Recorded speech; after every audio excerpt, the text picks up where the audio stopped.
Deconditioning with Love. September 21, 2014.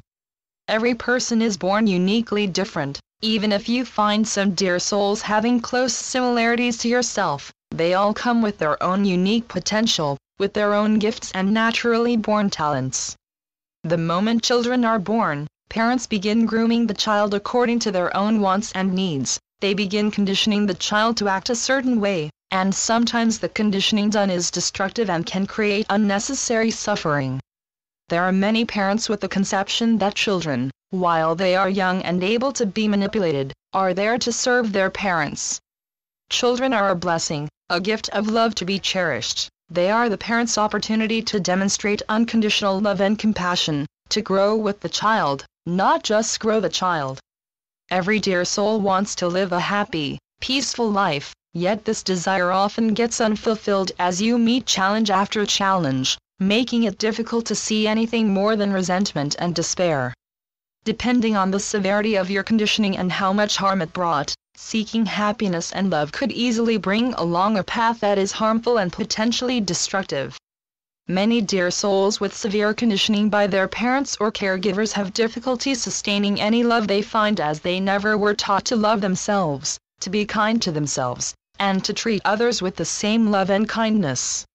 Those that only know how to love conditionally, deliver and share a kind of love that has destructive capabilities.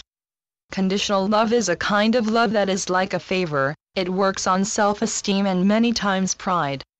Remember, dear ones, your basic source of your self-esteem began how you were considered by those who took care of you as a child, how they felt towards you, how they professed their love for you.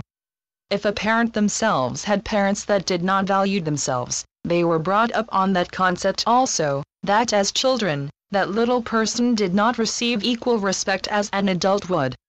How you think of yourself now began as a child, but it doesn't mean if you currently think poorly of yourself cannot change, because you cannot do conditioning. You can become the person you want to be and create a life for yourself that is happy and love-filled. The era which you now live holds so much pressure to love others that many times the person professing love has undervalued the true power of love, a love that is never-ending and unconditional. As a parent, you are expected to love your children, and as children you are expected to love your parents or caregiver, but doing all that loving is love actually taught to have meaning? When love is professed, is there feeling in the words, or are they just words to fill in the space?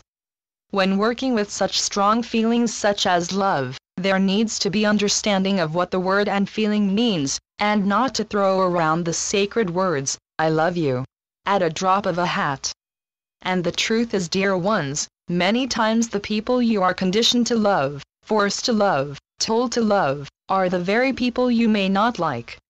As children, if you don't mutter those words to people you don't like, you will appear ungrateful.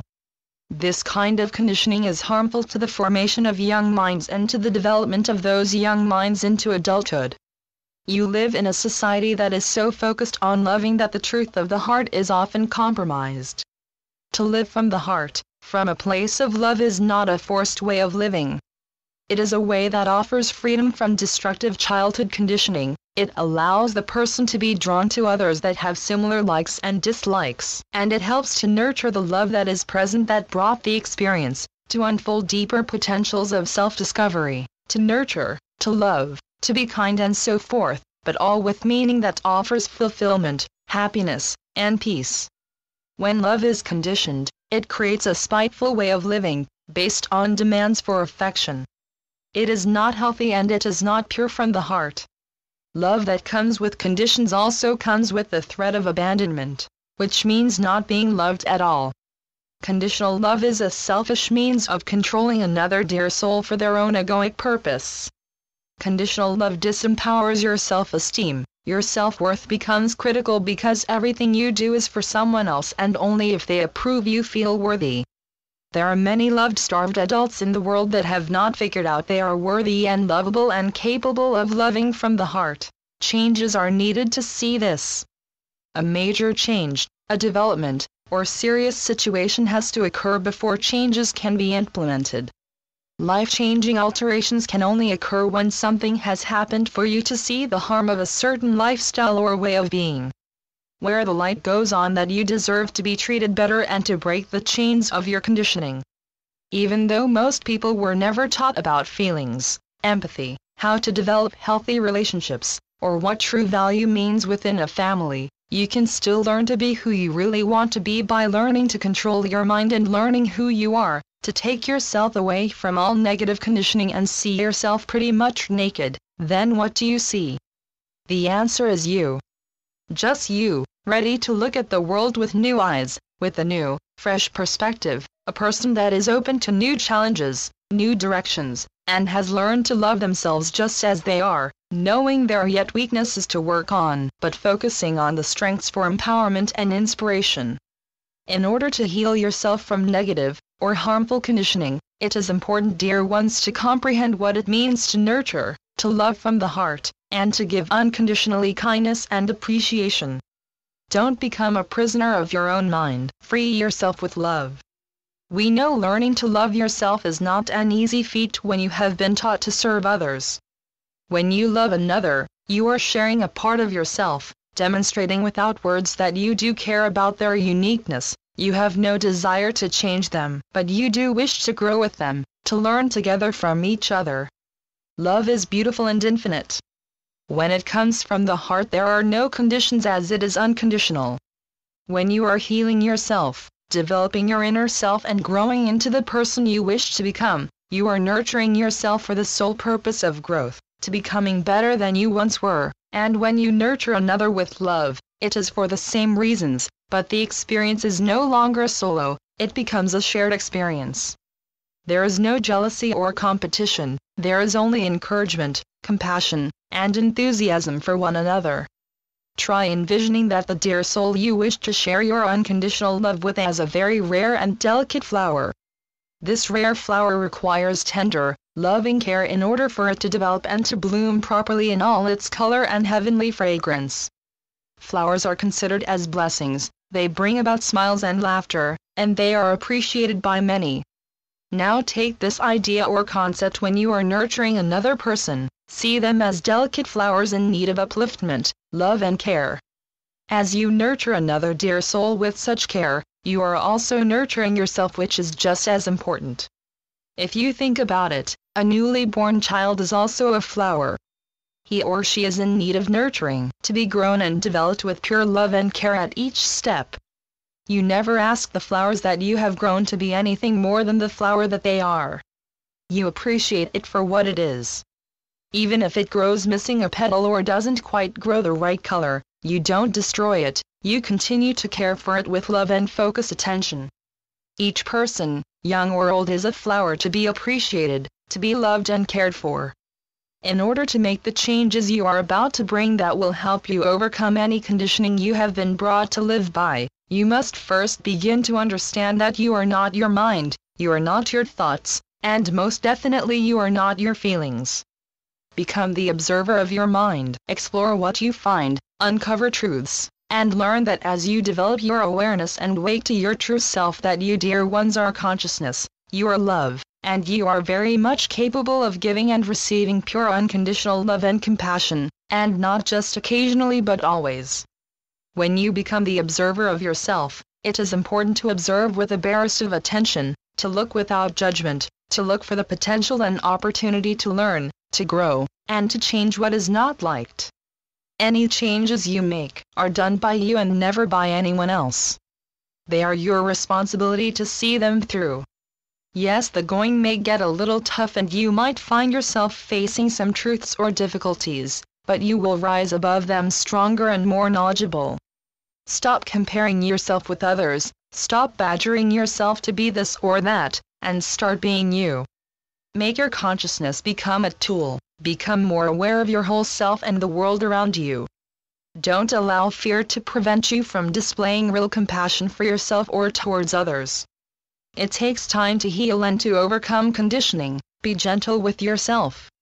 As you heal, don't only look to yourself, make the courage to reach to others for support, love, and guidance, and remember to reach to us, to God or to the deity you are closest to. And the need to see yourself with angry eyes and see yourself with love, unlock the prison of your mind and free yourself through your heart. As you learn to nurture, to be kind and love yourself, don't forget to appreciate the most important relationship you could ever have. The relationship with yourself. Before you can love any other person, one of God's creatures, a flower or anything else that has meaning to you, you must be able to love yourself. In order to love yourself, you need to be able to accept all of yourself just as you are. See yourself as being valuable, as being worthy, with the inner knowing that God does support you and is always there for you. He's only a heartbeat away, dear ones. When you are relaxed in your mind, where you feel safe and secure after giving yourself the necessary time to heal from the selfless nurturing you applied, then you can allow the wounded parts of yourself to come into your body and mind so they can be healed and let go. By focusing inwardly and by allowing the healing process to filter into other aspects of you, even into the wounded parts of your mental and emotional faculties, you are permitting yourself to feel. By going inward, dear ones, you are slowing down any pain or despair once felt, and allowing any feelings to slow down and to dissipate once and for all.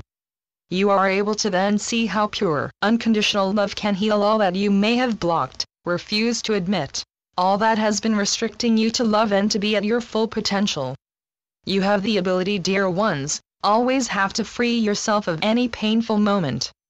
We encourage you to let go of the disharmonic feelings and emotions, give them to God, trust in Him to take them and replace them with love. Don't be frightened, love yourself enough to grow and to develop naturally, at a pace that is perfect for you. When the pain of any conditioning or hurt from any mistreatment has left, then you also end creating additional pain from day-to-day living. Instead of choosing fear, resentment or shame, you are choosing love, compassion and appreciation. You fill your mind with thoughts of gratitude and love, and your perception is no longer distorted, but full of clarity. It is vital to maintain the process of overcoming conditioning and hurts from difficult situations, as it helps to further develop a deeper openness, and you continue to have a relationship with your consciousness. You are no longer living in the past, you are embracing the present, knowing it as a gift.